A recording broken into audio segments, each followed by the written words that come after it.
what you want, when you want it, where you want it. This is The Mesh. Foot Candle Films. Film news and reviews from two guys who really like movies. This episode is brought to you by the Foot Candle Film Society. For a schedule of upcoming screenings and membership information, visit the Society's website at www.footcandle.org. Hello, everyone, and welcome to Foot Candle Films here on the Mesh.tv podcast network. My name is Alan Jackson. With me, Chris Fry, and we are both with the Foot Candle Film Society, the annual Foot Candle Film Festival, and here your co-host on the Foot Candle Films podcast. Chris, how's it going? How was your weekend? All that rigmarole. So, it is going fine. My weekend was good. Good. Looking forward to talking about the movie. I've heard a lot of that we're going to be talking about today. I've heard of a lot of other people weigh in. It was one of my top 10 anticipated films of the year. Yep. Looking forward to it. All right. Well, we will get into the film that Chris is alluding to and hinting at is the film Project Hail Mary that we will be reviewing here in just a moment. That is the latest sci-fi epic with Ryan Gosling and directed by Lord and Miller. I've forgotten their first names. One of them's you're friends with them, so you can just Phil Lord and Christopher Miller. That's it. Phil Lord, Christopher Miller, the pair that have worked on several films before, mostly in the comedy vein, but they've also dipped into.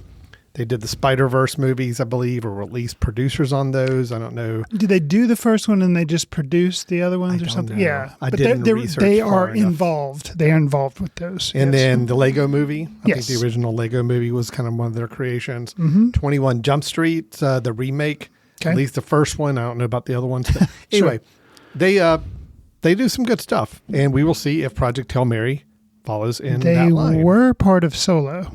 And then they weren't. Right. Oh, that's a whole nother story. I think we talked about that in a previous episode. I believe so. Yeah. Okay. So we'll get to that review in just a moment. But before we do, just tease the rest of the episode. We do have a little bit, it's not really news, but we stumbled across a really, I think, kind of a fun article about upcoming films this year that are based on IP or intellectual property. Then we're going to kind of hit through those and see if there's any highlights in there, any interesting projects that we're kind of curious about. I'll go ahead and say, looking at this list, there's a couple I wasn't even aware of. So that's going to be interesting to talk about. And then also, Chris, we have one trailer we're going to play by my request. We'll get to it in a little bit. A big trailer that just came out last week is now, I believe, the most watched trailer on YouTube during its release in the first few days. That Sheep Detectives, it's going to be big. The Sheep Detectives. It's going to be big. It's going to be big. Also, one of my anticipated movies of the year. I've been playing the Sheep Detectives trailer in front of every movie I can. Okay. You still haven't seen it yet? I have seen it. You did see it. I have broke down. seen You it. saw it in the theater. Yeah, I saw it in the theater. I didn't run out when they started showing it. Yeah, so I have seen it. All right. Yeah. So I've been showing the Sheep Detective trailer before every movie at our theater, just because I'm determined to make that a hit. So whatever little tiny part I can play, I will be doing. As per most trailers, if they haven't ruined every joke in the movie by showing it in the trailer, I think it's fun. It could be a good family film. So who knows? Anyway, but that's not the trailer we're going to be playing for this. We've got a little bigger budget one we'll be watching in a little bit.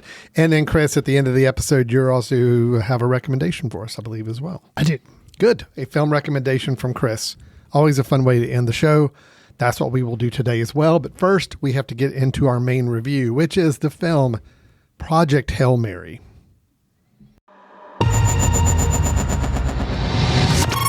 Please state your name. Ryland Grace. I just woke up from a coma. I'm several light years from my apartment. And I'm not an astronaut. I'm not an astronaut. I'm not an astronaut. If you don't go, you die. With the rest of us. In Project Hail Mary, science teacher Ryland Grace wakes up alone on a spaceship light years from Earth. As the IMDb description and synopsis kind of leads on, says that as his memory returns, he uncovers a mission to stop a mysterious substance killing the sun and save Earth. But an unexpected friendship may be the key. As I mentioned in the setup, this is directors Phil Lord and Christopher Miller, written by Drew Goddard and Andy Weir. Andy Weir being the novelist who wrote the original novel that this is based off of. So it is based off of pre-existing material, which we're going to get to in just a minute because I want your thoughts on that, Chris, because I believe you are familiar with the original text. I have read the book. Okay, good. And so we have Ryan Gosling as the aforementioned Ryland Grace, Sandra Hüller as Eva Stratt, kind of a heading up the mission head, I guess, on Earth. Really, I mean, there's a lot of other smaller parts, but really it's those two. That's the only two actors we really spend any significant time with, other than a Mr. James Ortiz, who is credited as playing Rocky, which at this point, there's no spoiling involved about who Rocky is. I mean, it's in sure. every trailer. It's in every... He's the unexpected friendship. Right. It's an alien. It is an alien that Ryland Grace befriends and meets up with and works with during the course of the movie. So, with that all being said, Chris, I know you are familiar with the original material this is based off of. Yeah. Andy Weir was also the writer of The Martian, which was a... What's that? What is that again? What? The Martian? It was a movie? Yes. Oh, but it was also a book? Yeah, it was. And it was written by the same guy. And it went by the same guy. And wait, Drew Goddard did the same screenplay for The Martian and also did it for Project Hail Mary. And also, I mean, you could also fascinating. Say you had a youngish actor, kind of at the well-known time, actor at the time, playing the role, acting mostly by himself for a large majority of the film. Yeah, it's interesting. Oh, okay, I'm getting a little tone from you, and I'm thinking that tone might tip off a little bit where you are. So let me just kick it over to you. I don't normally get to ask your opinion first, but I'm going to do that now. What is your take on the film version of Project Hail Mary, and did it deserve to be on your most anticipated list of the year now in hindsight? Okay, so if you've seen The Martian and if you've also seen Interstellar, would you want to see a mashup of those two films together where an astronaut is by himself but somehow has to save Earth? If your answer is yes, then you will probably like Project Hail Mary. You've alluded to the fact I read the book, yes. And reading the book that's what got it on my list. I am a fan of The Martian, both the book and the movie.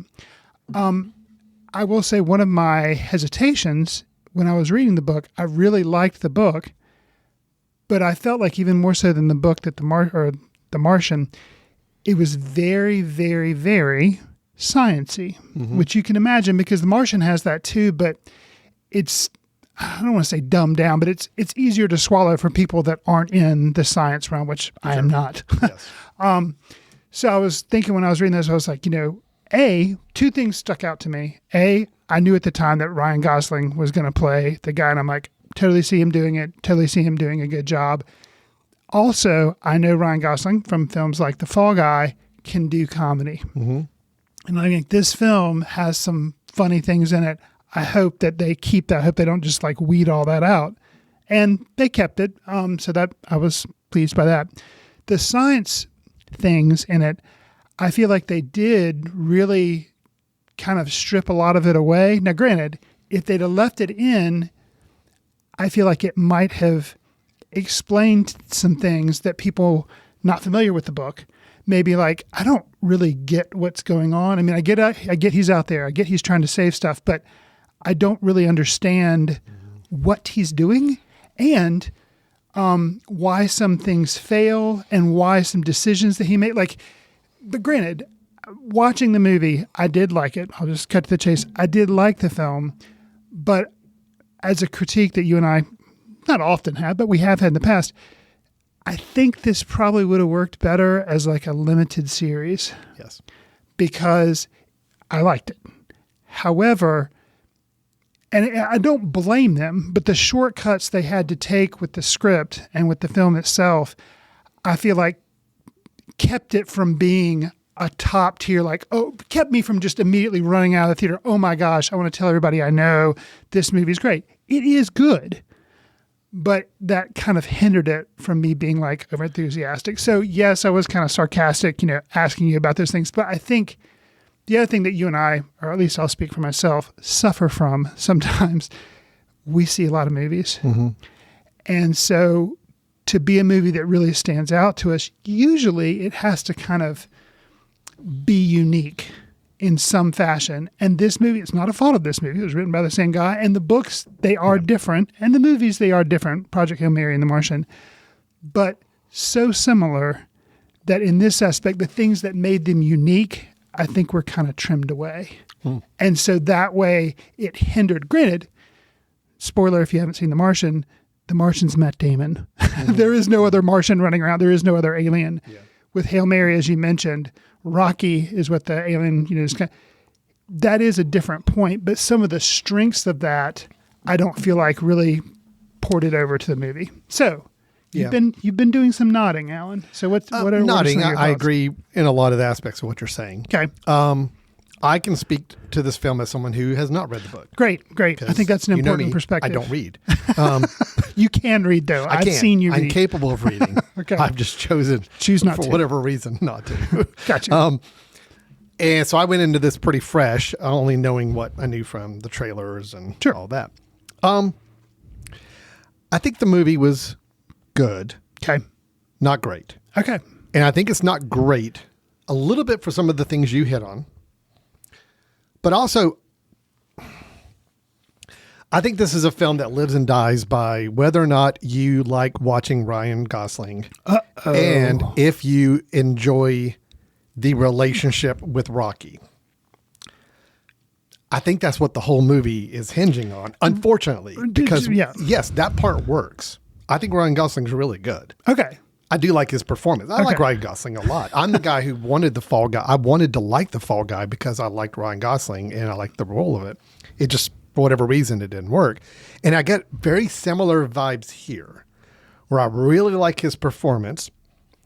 I like the relationship with Rocky. Yes, is it maybe a little cutesy at times, maybe a little schmaltzy and a little over dramatic at times? Yes. But it works. It's good entertainment. It is fun relationship to watch on screen. It's a type of relationship we don't get in movies these days much anymore. The two people, different kind of worlds, becoming friends, but yet very different. But that there's a bond between them. It's emotional. There's humor. It was nice to see that. Gotcha. And that all worked. I mean, the film, another strength, just briefly, this film, people often talk about in the times we live in, it's ultimately hopeful. And that is something that I can see a lot of folks being like, I liked it because it was fun to watch. And ultimately it was hopeful. So yes, I can see how that could appeal to a lot degree. of people. But I think you have gained benefit of having read both book and seen movie. Mm-hmm. I think you're walking away with the right emotion of hopefulness that the creators wanted you to have. Me having only seen the movie side, sure. I don't know if it quite reached that level where I felt the kind of emotions they wanted us to feel in this thing. Okay. And it's partly, in my mind, it's partly because of a conceit that I think is ultimately a really good conceit. And I think it probably worked amazing in the book. Mm-hmm. But the way the filmmakers used it in this film, I think fell like... You're all talking about the ending. Well, there's the ending. That is one aspect of it. Okay. I'm also talking about the cross-cutting of time, which is a wonderful storytelling device. Okay. I love it. Okay. However, I think they dropped the ball in the way they used it in this film. Okay. And Yeah, I like the frame. When I realized what the framework of this film was going to be, using kind of going back and forth in time, I'm like, okay, all right, I'm liking the setup. I understand why they're doing it. Right. And I also understand that there's probably going to be a reason that I'm going to find out later on, even more obvious why they did it. And it was. But the way the film used that conceit, I felt like stripped it of so much drama in the film that it's just, I'm like, oh my gosh, I cannot believe that this is like fumbling as bad as it is in my mind. It's like, either it's like they were taking for granted what readers of the book knew in the storytelling and like kind of expecting us as viewers of the movie to like just figure it out, it's fine. I don't mind figuring out. I like Sure. doing homework in movies. Right. But I just felt like there was some dramatic moments and beats that were just lost in the way they decided to tell the story in this film. Sure. So again, I'm assuming the conceit, the back and forth storytelling, time shifting is present in the book. Yes. And I totally understand the rationale for it, and it totally would work, I think, in the book side of things. But and so that is the linchpin, I guess, frustration, ding, or whatever. That encapsulates what I was talking about. And kind of, I like the movie, but what kept it from being great is integrating the flashback. She mentioned he wakes up, he doesn't have all his memory. And then they dole it out in the book, just like they've been doling it out in the movie. Oh, here are some of the reasons why he's on this mission. Here are some of the reasons why he's the only one on this mission. And what he has left behind. He was a school teacher. You mentioned he was a science teacher. All that, because you have the advantage of a 300-some page book, they're able to give you more meat on the bones of those details, not just like little instances, little flashes. And ultimately, I think that is to the detriment of the film because you don't get a sense of who he really is. Right. And there's some things that, there again, because it gets really science oriented, dealing with Rocky. For instance, one of the things, I'm not spoiling anything because it's in the trailer, I admire the film, but it is a heavy lift, I think, for Rocky's creature design to be as loyal as it is to the book. And it is. Okay. One of the first things when you're reading the book, and this is a spoiler because you see the Rocky in the trailer, he's called Rocky because he looks like just a bunch of rocks that move around. Right. I.e., he does not have a face. And there's a joke about that in the film where he's like, oh, faces are overrated or whatever. But that is kind of this, I admire it because it is an alien. And it's like, no, this is an alien, doesn't look anything like us, doesn't communicate anything like, there's all this like really cool stuff that you're like, okay, when you're reading the book, you're like, this makes sense. It's something completely different that we have it is truly alien. It doesn't have 2 arms, 2 legs, a head, nope. But they have time to kind of explain that. And it's really fascinating the way they do it. And they just have to elide over that in the film. And I think that's to its detriment. And I'll say just as a get out of jail card, maybe, but there again, it doesn't make sense if you haven't read the book. Rocky, even though he is, I think they mention how old he is, like 138 or something. But the way stuff works on his planet, which they can't get into because it'd take too long, he's probably more like a high schooler. So some of the ways that he interacts with Ryan, with Ryan Gosling's character, Ryland Grace, it makes a lot more sense because Ryland Grace is like 35, maybe 40 or whatever, but he's no longer like a young person. So the way that kind of cutesy back and forth, it's like, it was a little childlike at times, the way Rocky would act. And it is a little, for somebody just watching the movie, I'm like, okay, so Grace keeps telling us that Rocky's like hyper intelligent and got all this stuff, but he also acts like a kid. So I don't really know if I know the deal with this alien as much as not like maybe a preschooler or a middle schooler kid, but just like a rambunctious, younger kid. So that I think that probably would explain. But there again, they just don't take the time. Look, I think the relationship between Grace and Rocky is good. It's done well. It is entertaining. I did find it funny and emotional, and I think it worked. There's one. I don't know if that's no. Sorry. We heard a car alarm going off outside. Right. We're right here on a recording on a very busy street, and I had to make sure my car had not spontaneously started beeping. That'd be a problem. There's one moment. I can actually call out. There's 2 moments I think this film did get me where it's like, okay, I'm reconnecting with this film and it's working for me a little bit better. Okay. And one of them has to do with the relationship between Grace and Rocky. It's a discussion about what's going to happen after their mission. And, and the differences in what's going to happen with Rocky. Yes. Gotcha. And it's a scene that, you would expect to be. It's a very stereotypical discussion and a very stereotypical emotional beat moment for it. However, I think it was done really well in this film, and so I like that. Well, good. Then there's another I moment. thought that was handled really well too. And then that's the space part. And then on Earth, even though I was getting a little tired of the cross cutting between Earth and space, because I kind of felt like I knew the deal. So it's like, why are we now still spending time going back and forth? But when you come to a realization of how Grace ended up in space, I'm like, okay, that surprised me. And that's that is good. something that is And something that's key. That is So, something that's okay. key, and that's something that's unique because leading it up to people who haven't seen the film's imagination, it's kind of an examination of a hero and what makes a hero and stuff. So I thought that was good. The scene, the moment was good, and I credit more of the novelist than I do the filmmaker for it. I think it was a great beat in the book. I would have been excited to read. Okay. My problem with it is that as much as I loved that revelation, that beat, and that moment in the film, where it does change in its tone, and you're seeing everything from a different light, it actually made me more disappointed in what we had seen up to this point, because I don't feel like the film set up the Grace character, Ryland Grace character, as effectively as they should have to make that moment hit harder.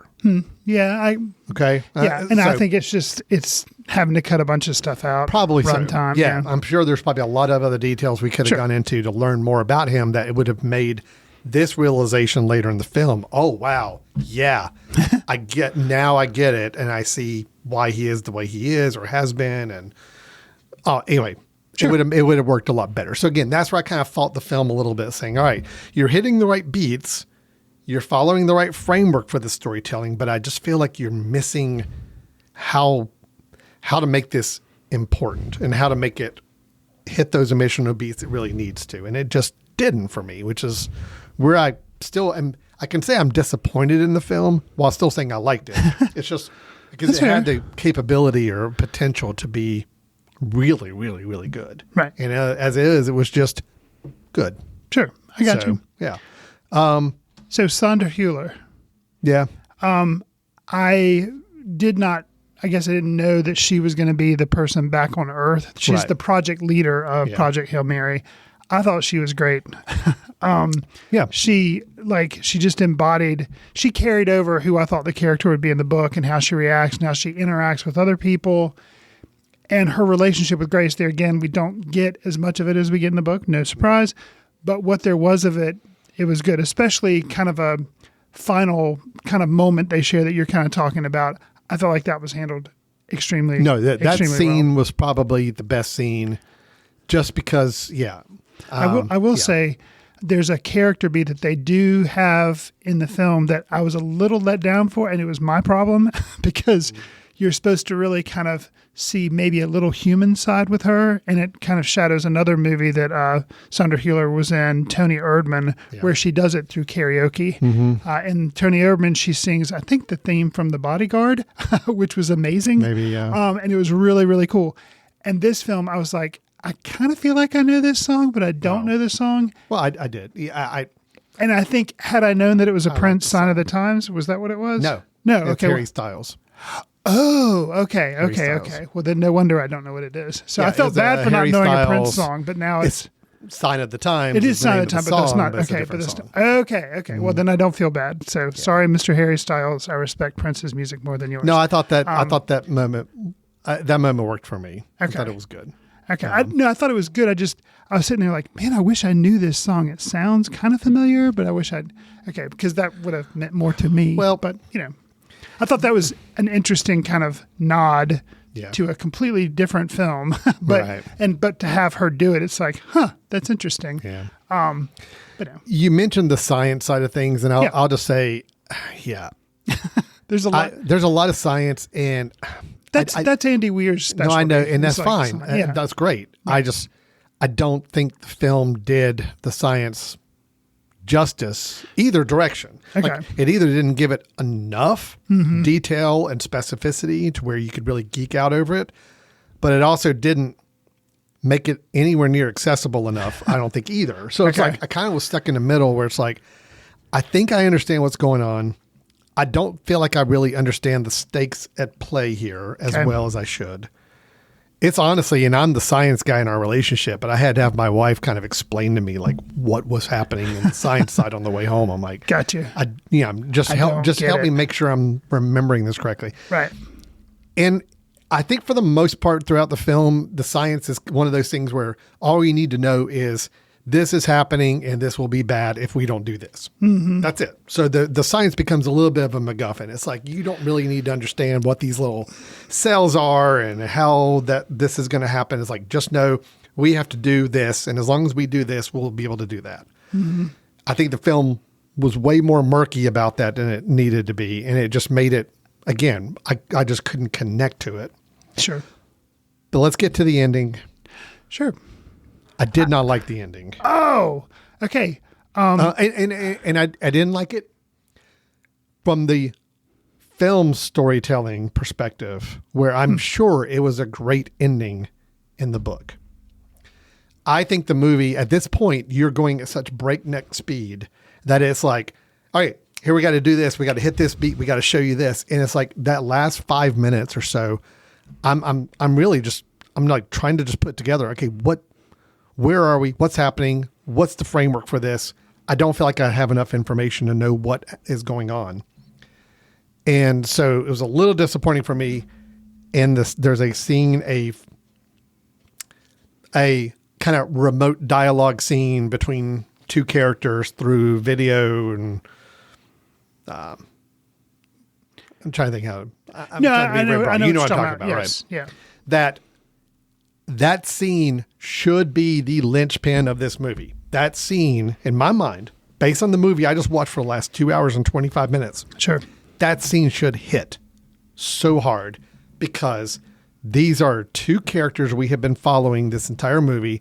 We now know the backstory of why character B chose to do something with character A that we find out about, and why now she did that, and why character A, what he has gone through the last several hours of this film.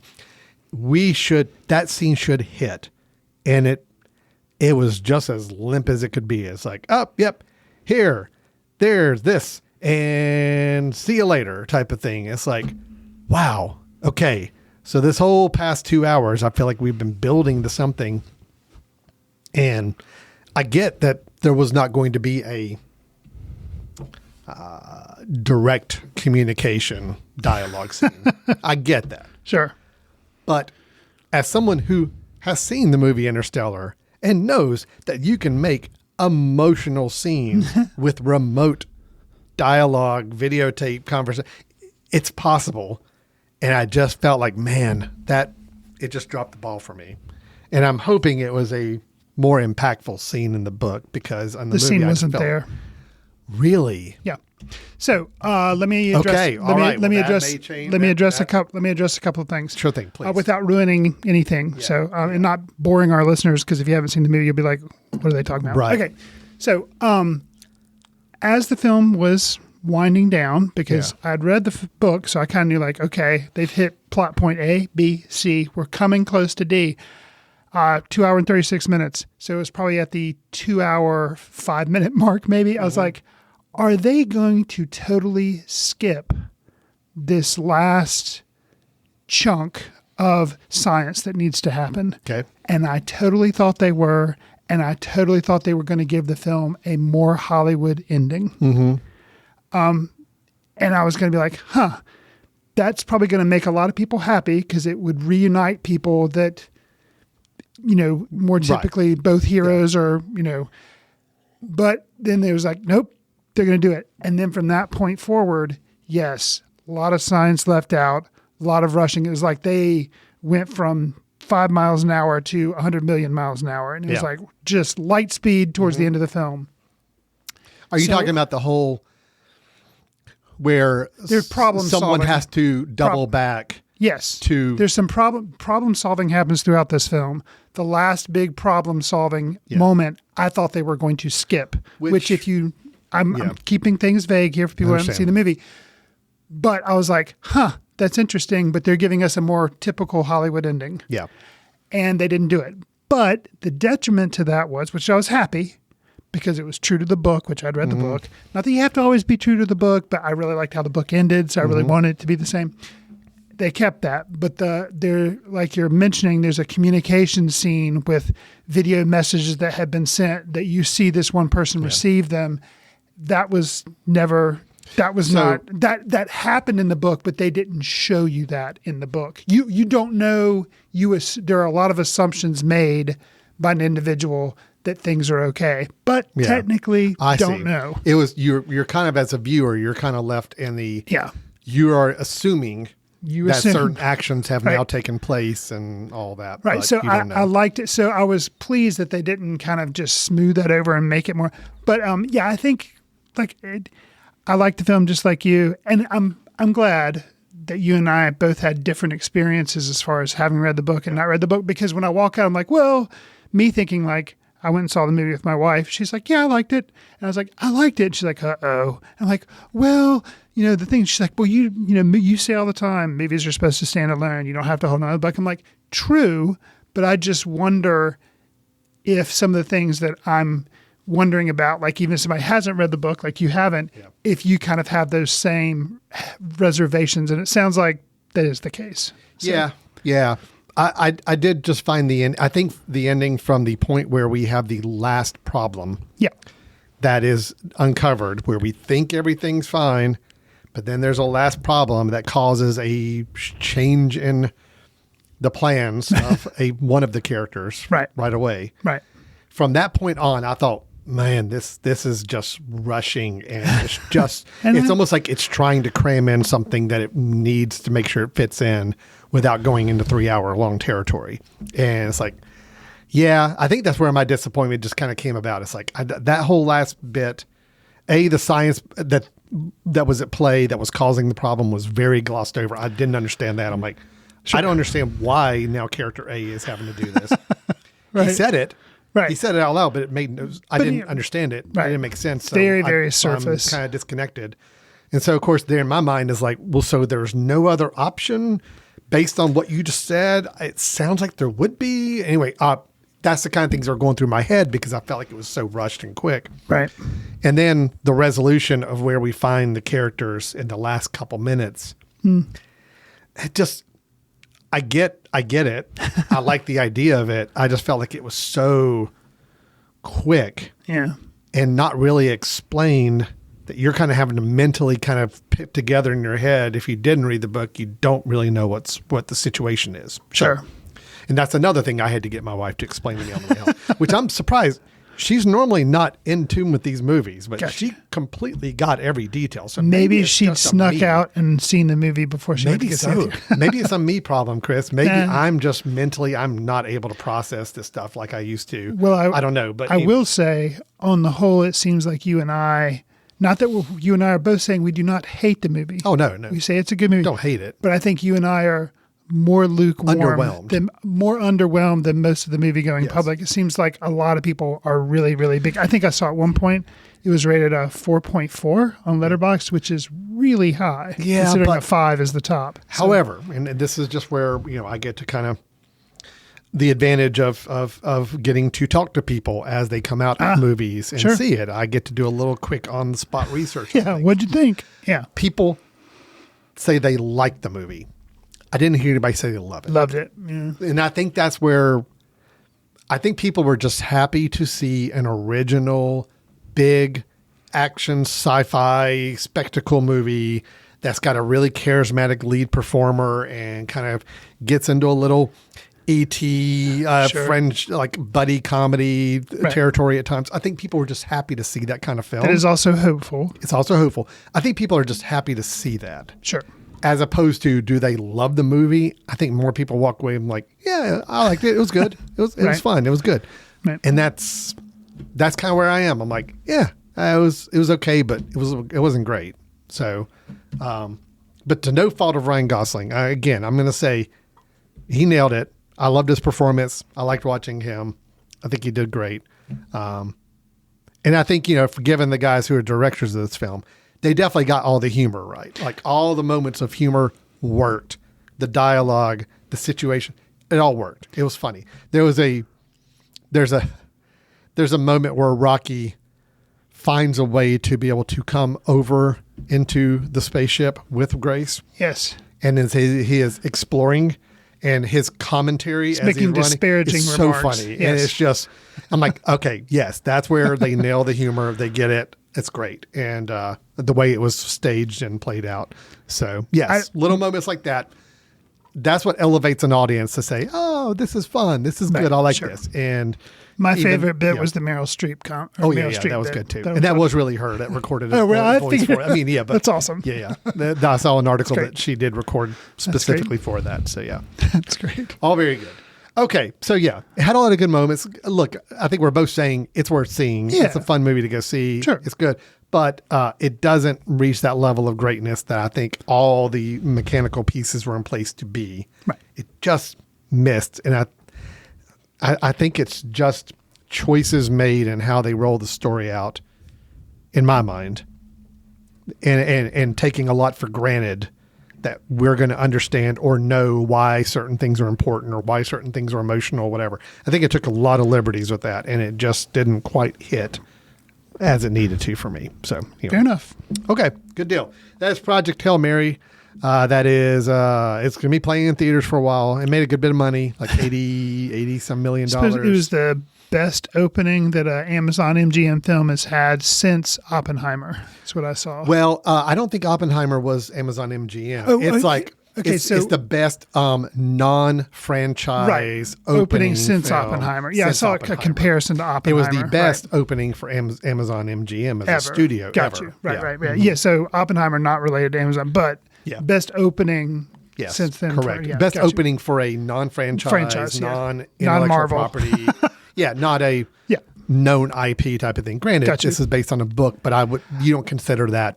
I don't really consider that IP. Yeah. I mean, I know it is, but not like a Marvel or a Star Wars or a Disney, like not that type of IP. No, so, it's doing really good. It's doing really good. All right. Whew. Okay, good. I was looking for that conversation. Sounds good. That was very good. All right, Chris, we're going to take a quick break. And when we come back, we're going to talk about a trailer that just came out. We're going to talk about some IP-based movies that are coming out soon in a news article we're going to recap for you. And Chris has a recommendation for you. So all that coming up here shortly. Stay tuned. You're listening to Foot Candle Films. We'll be right back in a moment. Carolina Barbecue Festival's 5th anniversary will be the Queen City's biggest barbecue party yet. 30 pitmasters, 3 big events, and it all gets started with the barbecue brunch, brisket and biscuits. Expert barbecue pitmasters team up with Charlotte's top chefs to create a curated food event in partnership with Savor Charlotte. Brisket and Biscuits, March 28th at Town Brewing in Charlotte. Reserve your tickets right now at CarolinaBBQFest.org. To discover other features in Savor Charlotte's March culinary adventure, visit the Eat and Drink menu at charlottesgotalot.com.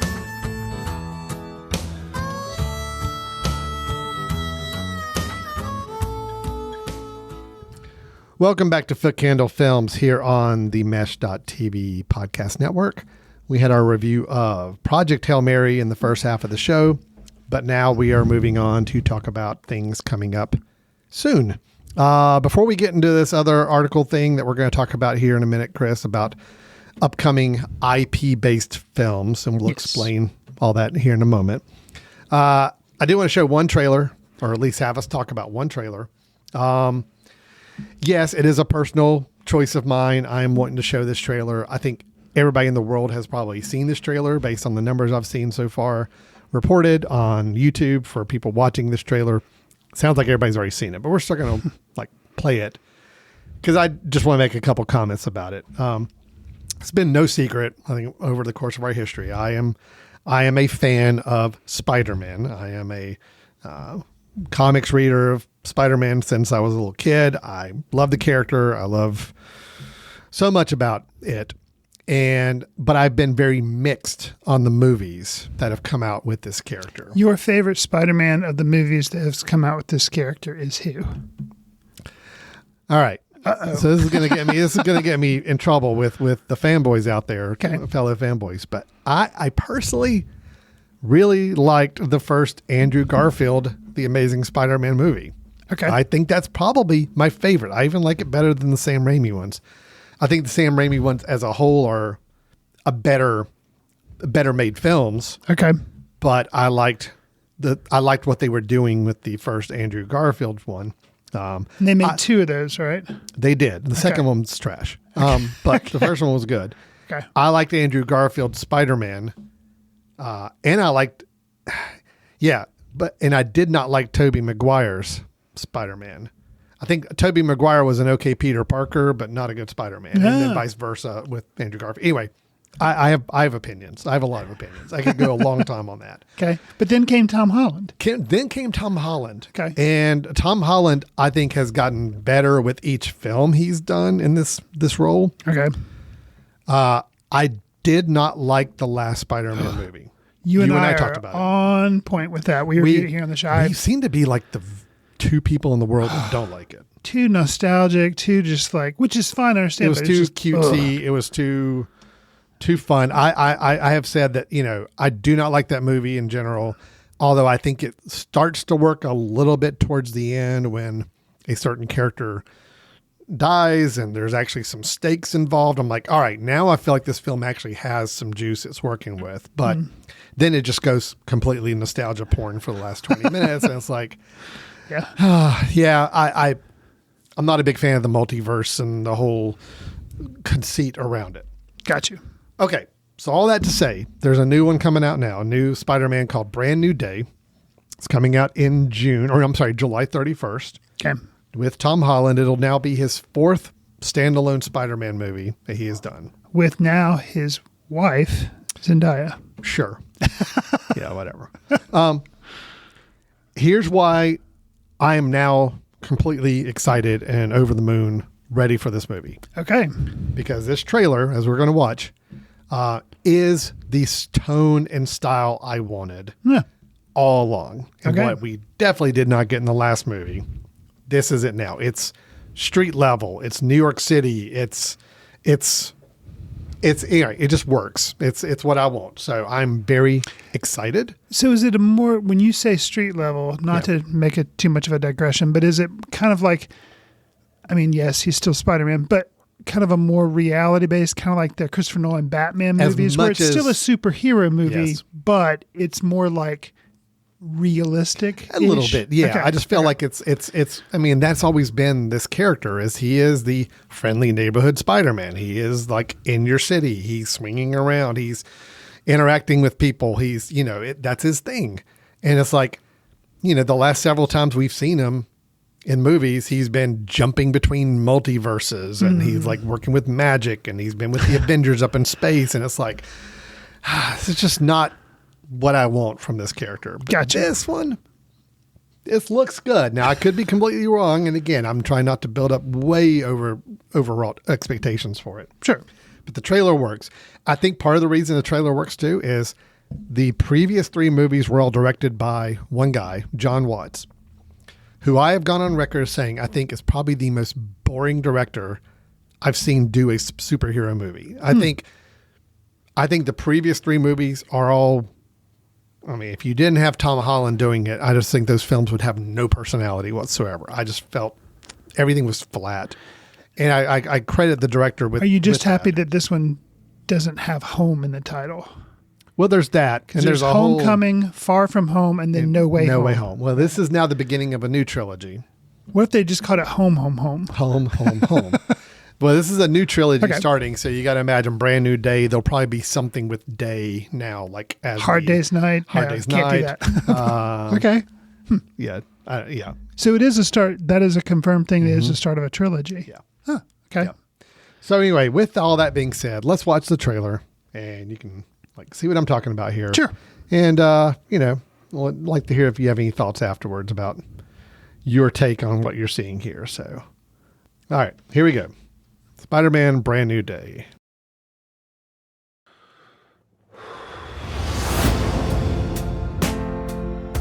Hi, my name is Peter Parker. You don't remember me, but we used to know each other. Something bad was going to happen, and the only way to stop it was to make everyone forget about me. Because I'm not just Peter Parker. I'm Spider-Man.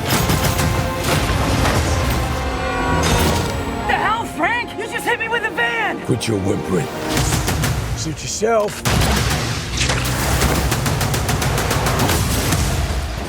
Mother. Go home! And sometimes Spider-Man has to do the hard thing, even if it breaks Peter Parker's heart. What is happening to me?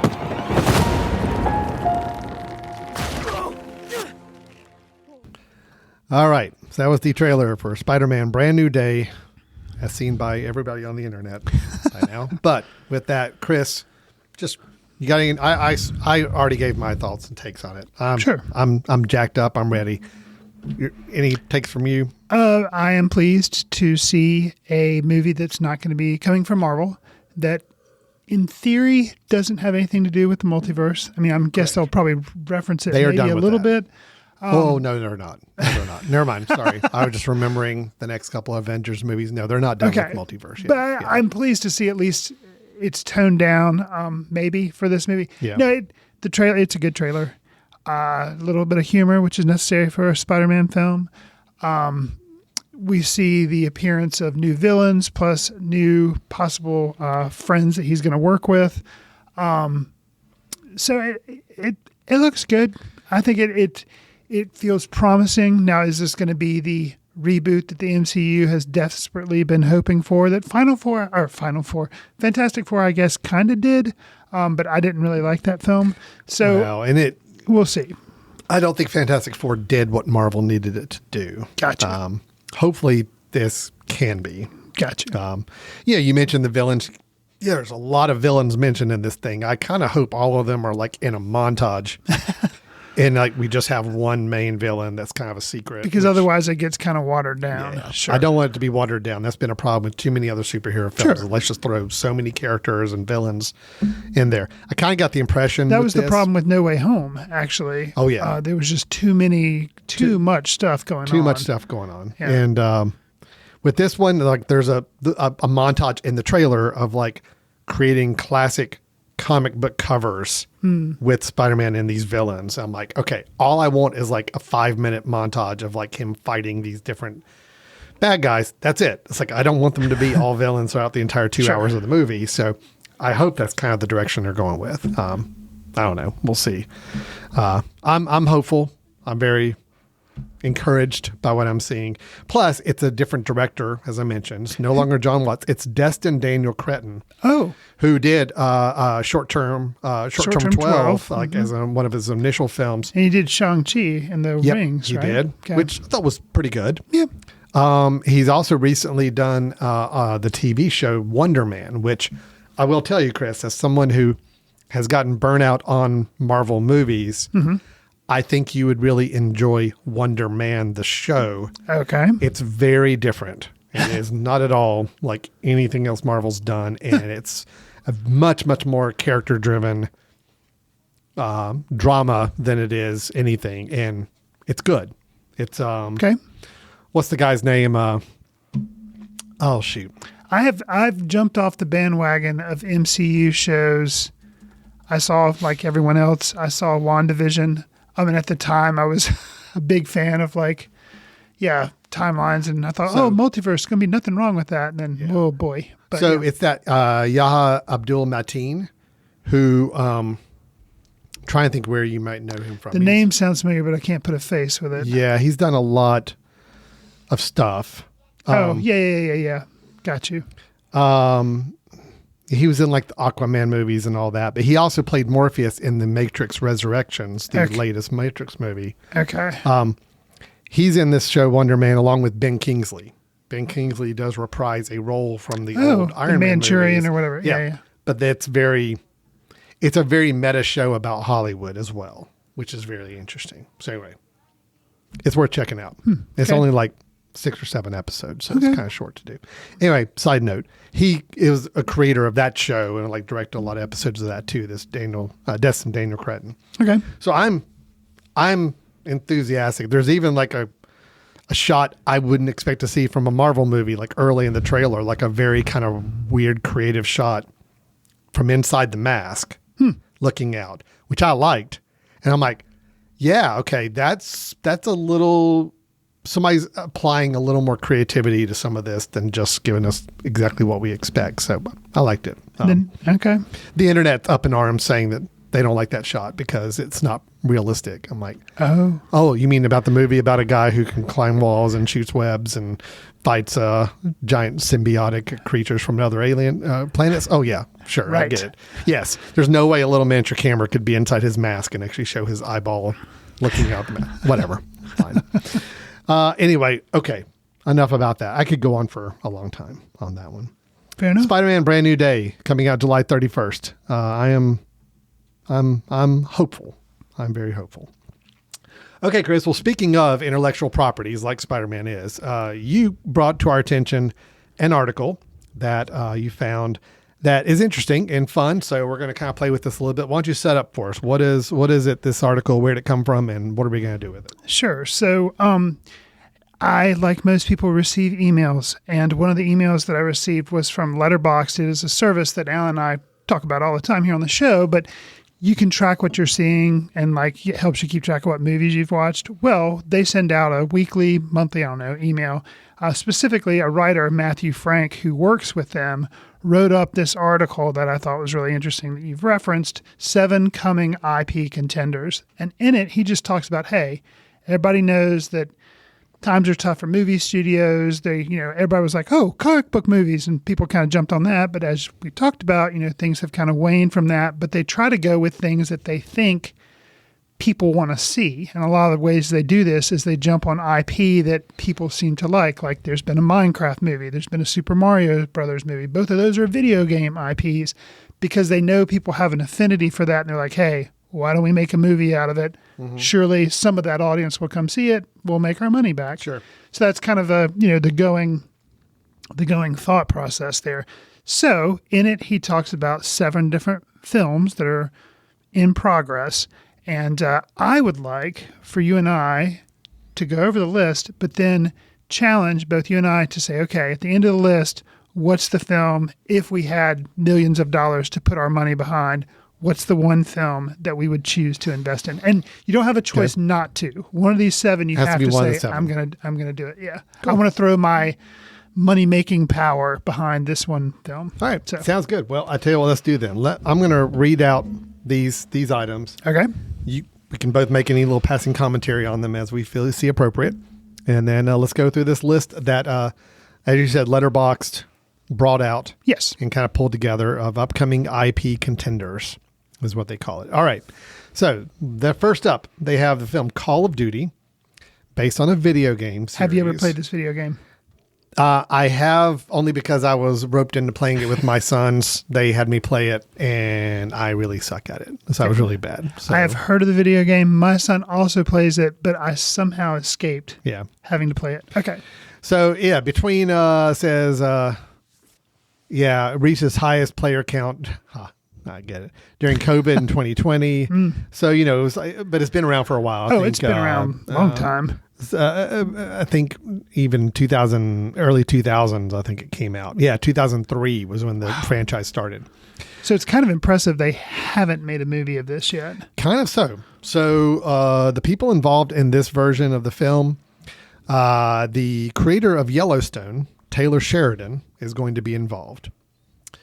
And then the director, Peter Berg, who did the film Lone Survivor. He also did the film Battleship, which nobody saw. If you remember that. Okay. There's some other films he's done. I don't remember offhand, but I know at least those 2 he was involved with. So that is going to be happening. It's going to be at Paramount. The new the Paramount CEO, David Ellison, says that he spent countless hours playing this franchise. And as a lifelong fan, he is developing this property as, quote, truly a dream come true. So there we go. So that is Call of Duty. Any quick thoughts on it, or are you know? I don't really know. I can't imagine just the name Taylor Sheridan. Yeah, I've heard of him. Know his, but I would assume to be kind of like a war first person. I mean, I know that it's like a first person shooter. Doesn't seem to be a lot there for me, but I guess depending on, what direction it may go. I don't know. Yeah. All right. Yeah, Peter Berg, by the way, last thing he did that was not a TV series. He's done a lot of TV lately. Okay. The last movie he did as a director, it looks like, was Mile 22 with Mark Wahlberg back in 2018. That, again, I can see your expression is the same as mine would be if I were roles reverse. It's kind of a blank expression of, I don't know if I remember that film, but that was the last feature film I think he did. He also did a film, Spencer Confidential, with also Mark Wahlberg. Wow. That was a Netflix movie back in 2020. Yeah. Anyway, that's Peter Berg. Okay. He's directing the Call of Duty movie currently. Okay. That is one. Next one up, Madden. So Madden, what was the name of the actual full game? It was like Madden 20 whatever year. They used to put the year at the end of it. Sure. So another video game Madden adaptation. NFL. Yeah. Okay. So based off of John Madden, the former sportscaster and football known celebrity. This is a video game series that was based off of him. He kind of, I think, was used as a licensing tool to like help promote the game. And it just kind of took off from there. So yes, Madden is going to be a movie. Now this one, yeah, it's not an adaptation of the game. It is not having to do with the video game. It's just kind of playing off the persona of John Madden. It is more of a little bit more of a biopic movie about John Madden. Okay. But it has to do with the making of the game. Well, because that's a big part of his story. I mean, Okay. him being involved with the making of the game is like, it's not an adaptation of the game because the game is just football games. Like, it is a biopic of John Madden, but yes, part of Through his the story, lens of the video a big game. part of his story is the development of these series of games, like how he got involved with it and what it meant for him. Gotcha. I'm sure.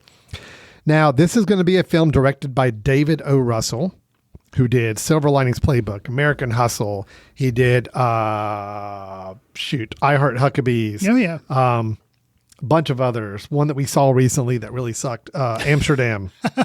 Yeah. Right? Yeah.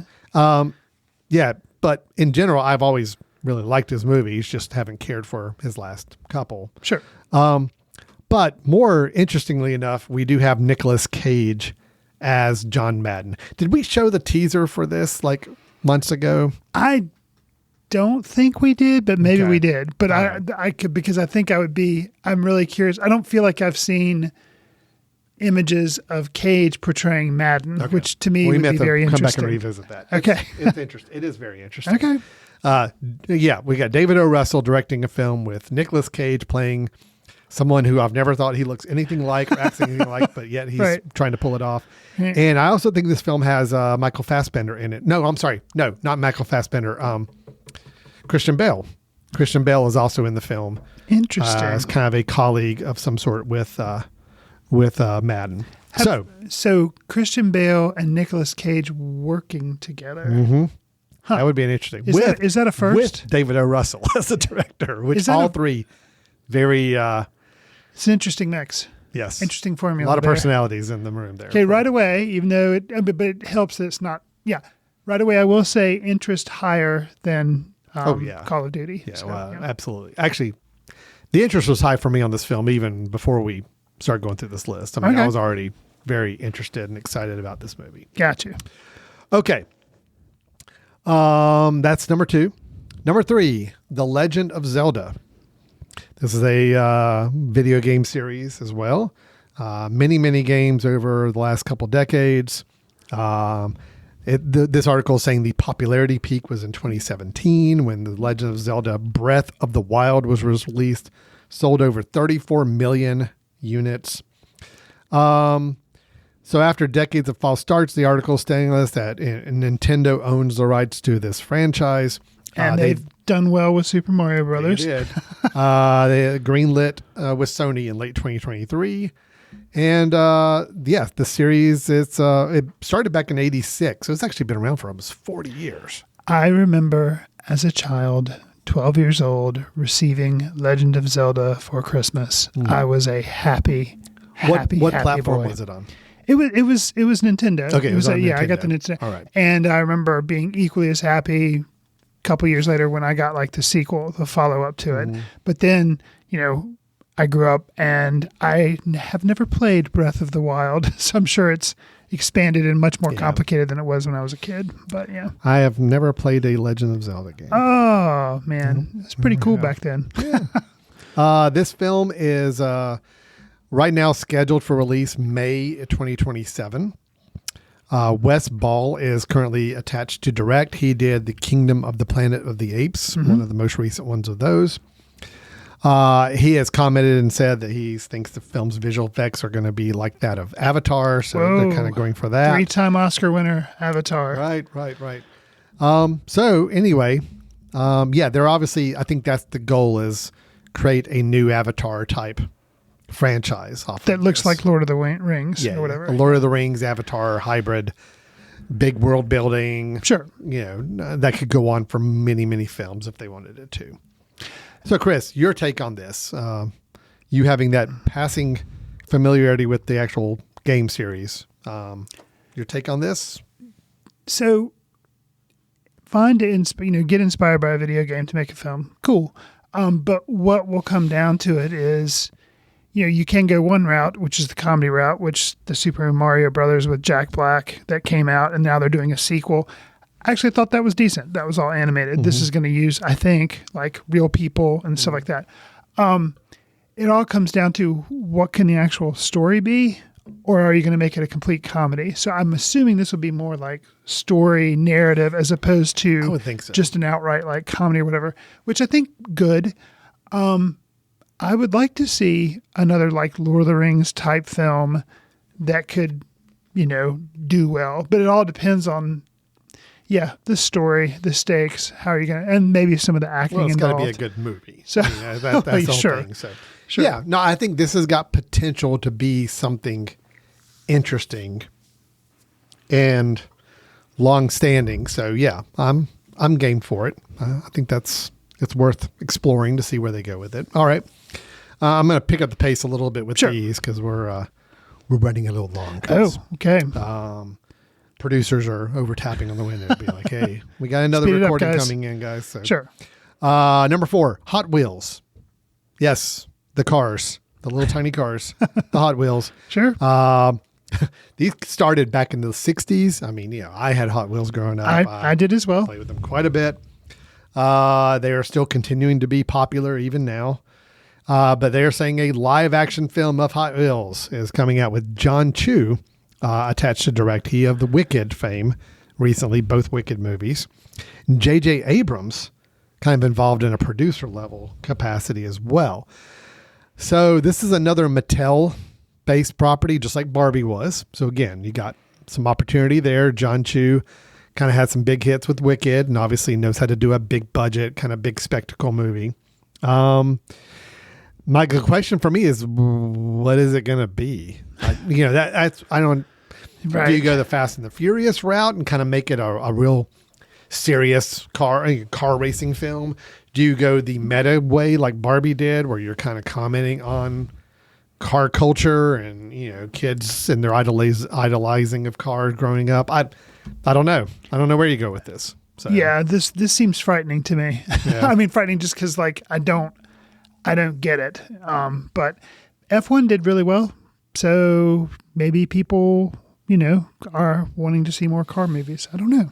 Yeah, this one to me, the jury is way out on this because I just have no idea what direction would be taking with this film. So yeah, it's a little hard to say. But anyway, that is Hot Wheels. Doesn't really have a date from what I can tell. It's like when they're targeting. I think it's so early stage right now planning. So yeah. All right, number 5, Polly Pocket. Polly Pocket back in the mid 90s was one of the most popular toys for girls under 8 years old. Lily Collins has been tapped to play the title character Polly. Reese Witherspoon's production company will be a producer on the film. Lena Dunham was involved with writing the script at one point, but had a falling out or dropped out after a while. So again, not a lot more details beyond that. I mean, obviously Barbie was a hit. Sure. Seeing that there's a little bit of a blueprint for that. Right. I don't know the toy. I don't know anything about it. I can't comment on anything with this. I know nothing. Yeah, so I have a daughter. She did play with Polly Pocket, so I'm vaguely familiar. Seems like the safe way to go, and there's been a little bit of breathing room between the Barbie movie and this movie. I could see this movie working in the same way, but it all depends on who do you get to be the director, how clever is the script. But I won't just say it actually makes more sense to me in many ways than a Hot Wheels movie. So Polly Pocket, okay, Well, and I think it's okay too. I hope studios aren't afraid to make true children's movies for some of these things. Sure. I mean, there was a film that came out last fall, something's Playhouse, Gabby's Playhouse, that was based off of current toys. Okay. And yeah, it was played a little bit as a comedy, but I mean, seemed to be pretty loyal to the toy, the characters. Okay. And it was catered for young audiences. I'm like, Gotcha. That's perfectly fine. Not every movie you do has to be a meta commentary kind of in-joke based film about an old property. You can you can actually be authentic with it and cater it to a younger audience if you choose to. Anyway, Okay. who knows? We'll see. But yeah, very little information about this one as well. Okay, last two. Number 6, Barney. This is the purple dinosaur that was on TV, PBS, from 1992 to 2010. Barney is being made by A24, an A24 film being written by Io Edebiri, which we've reviewed some films she has been in. People probably know her from The Bear. Yes. She was also in, what was the comedy that she Bottoms. was in? Bottoms. That was it, yeah. So written by her and produced by Daniel Kaluuya, who we know from Get Out. And what else? He was in some other... He was in Judas and the Black Messiah. That's it. Judas and the Black Messiah is the one I was thinking of. Yeah.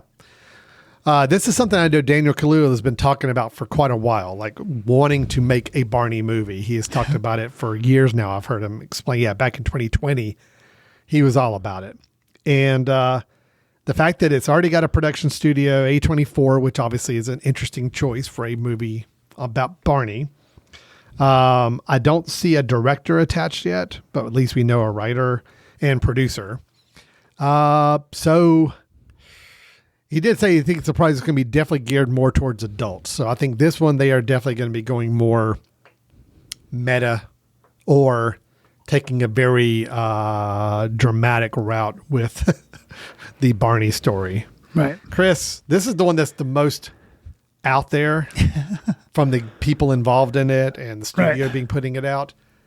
But it might be the one I'm the most honestly curious and anxious about based on all that. What's your take on this? So yeah, I the fact that it's A24, which granted in A24, I was all on board with them. I feel like they've kind of lost their way maybe a little bit as a studio. Some of the shine has gone off and gone to Neon maybe as far as my favorite movie, but I still like their films. And usually that's one of the first things I perk up. I see the logo. I'm like, okay, A24 is putting this out.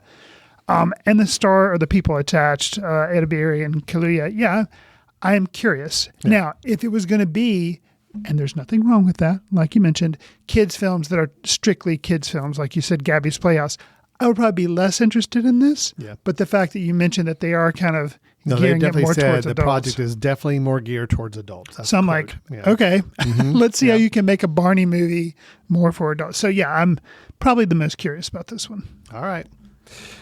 Yeah, I am very curious as well. That is Barney. Don't really have a date on this one either. So as we're going down the list, I think we are less and getting less more defined and more with, out. Yeah. Okay. All right, and our last one, Labubu.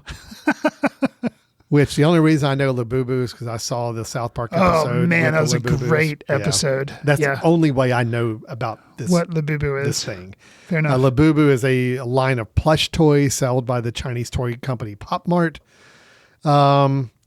Creepy little looking dolls. And now it's getting a movie because, of course, it has to.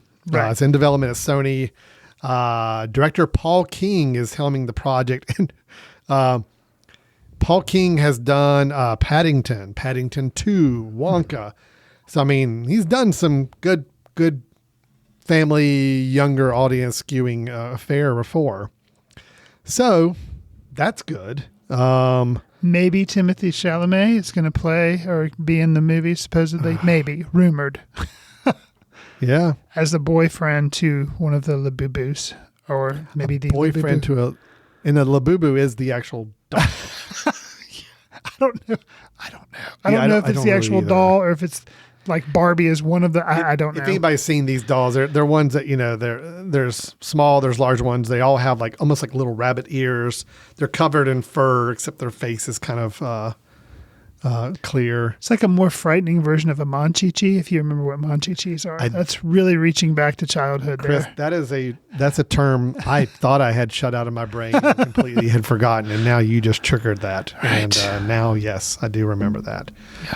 Yeah. Anyway, it's way in development, early development. Not a lot known here either, other than they do have Paul King attached, which does have some legitimacy to it. I mean, this is a recent phenomenon, so maybe they figured the quicker they put it out, maybe they can cash in, so it's more of a sure thing. Maybe, I don't know.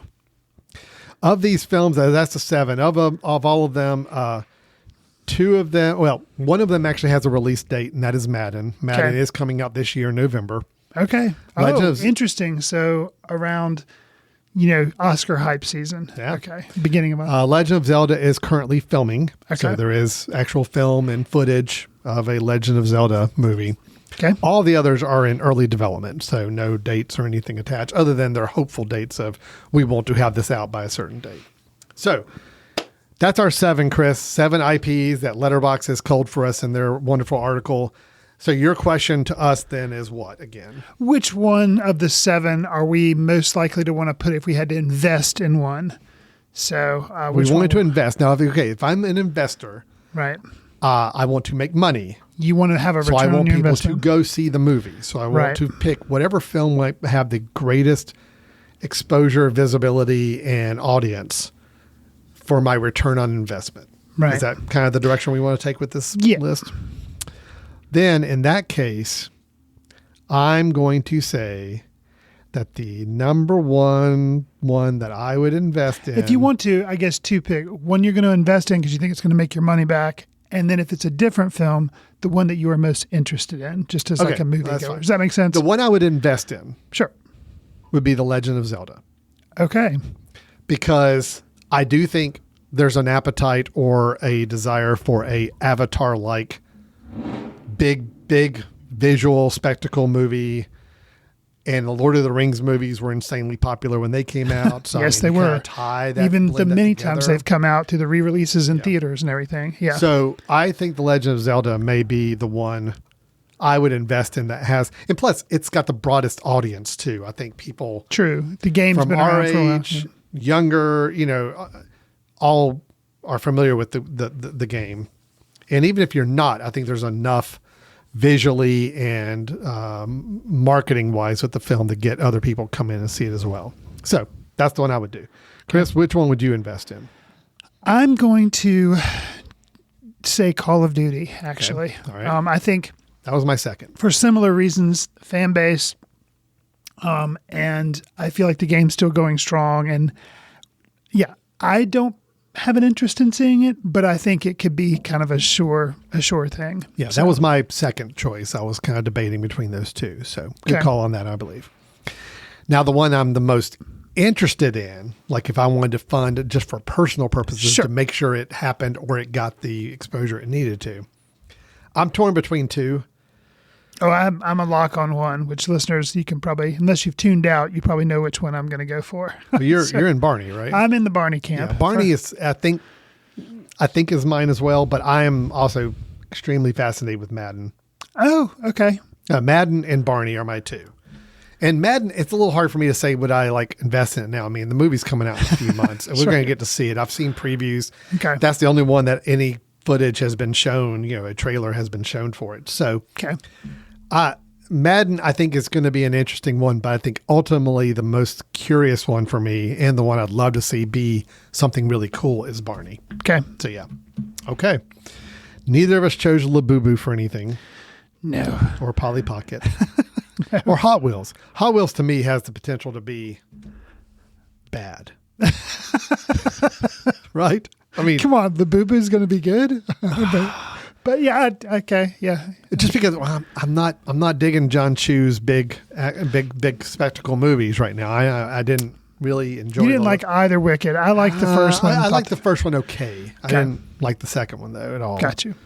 So yeah, he's kind of lost some luster for me as far as.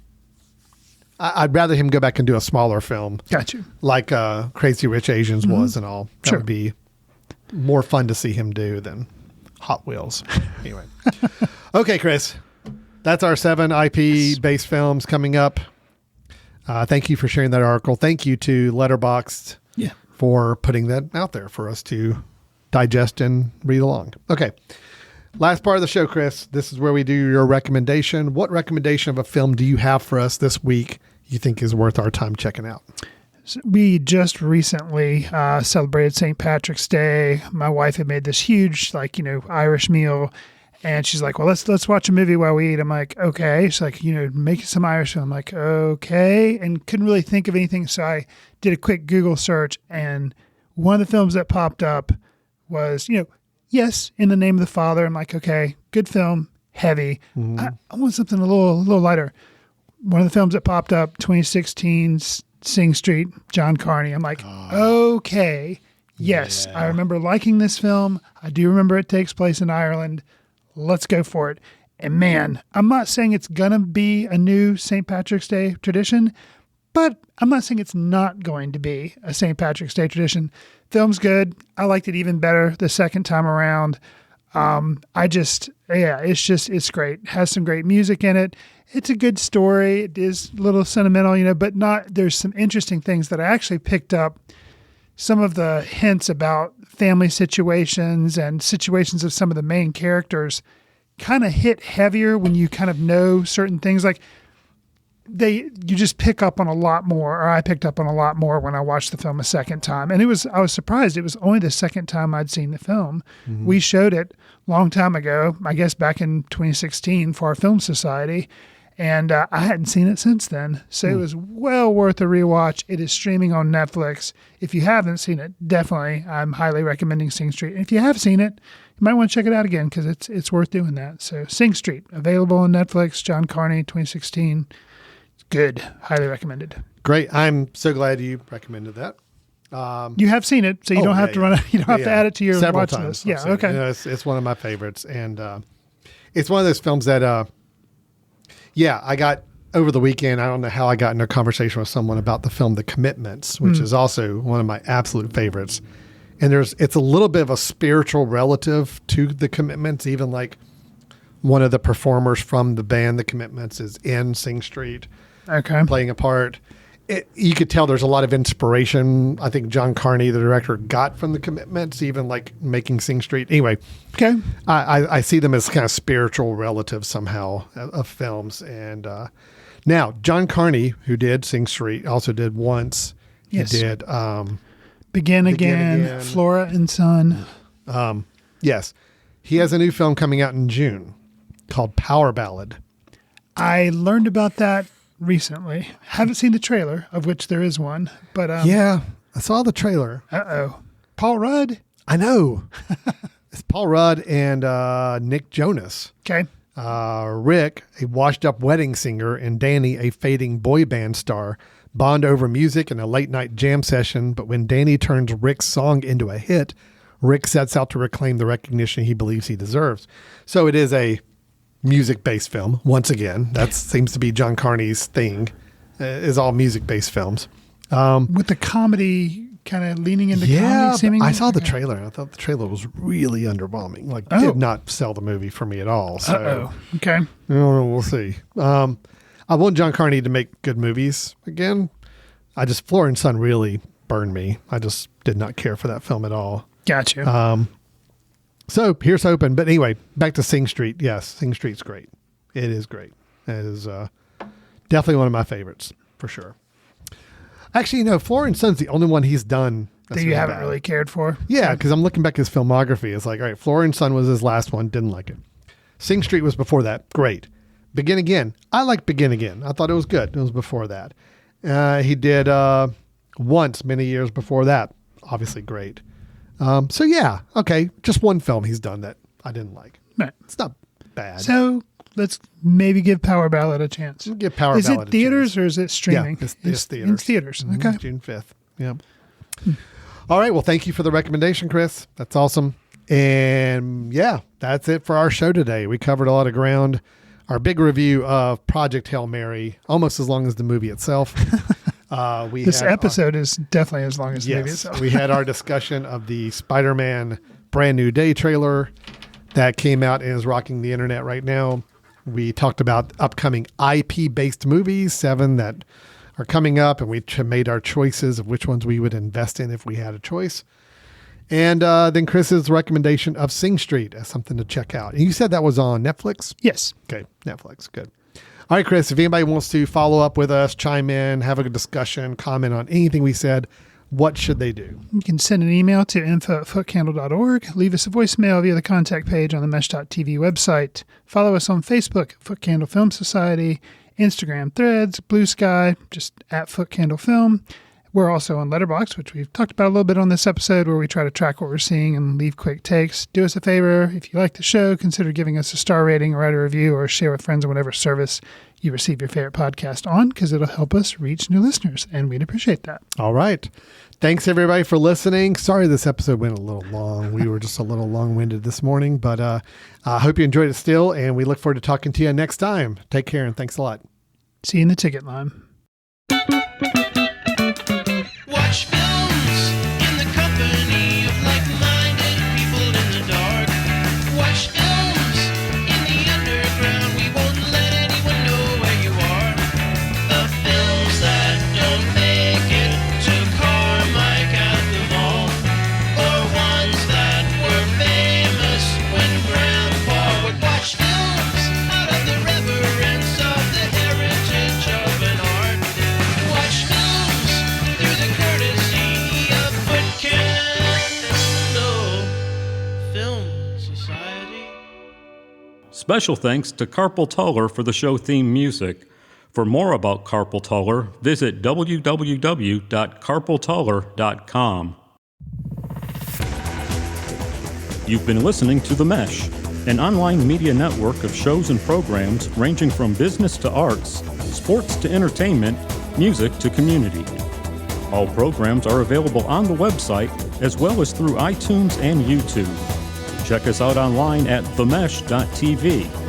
Discover other network shows and give us feedback on what you just heard.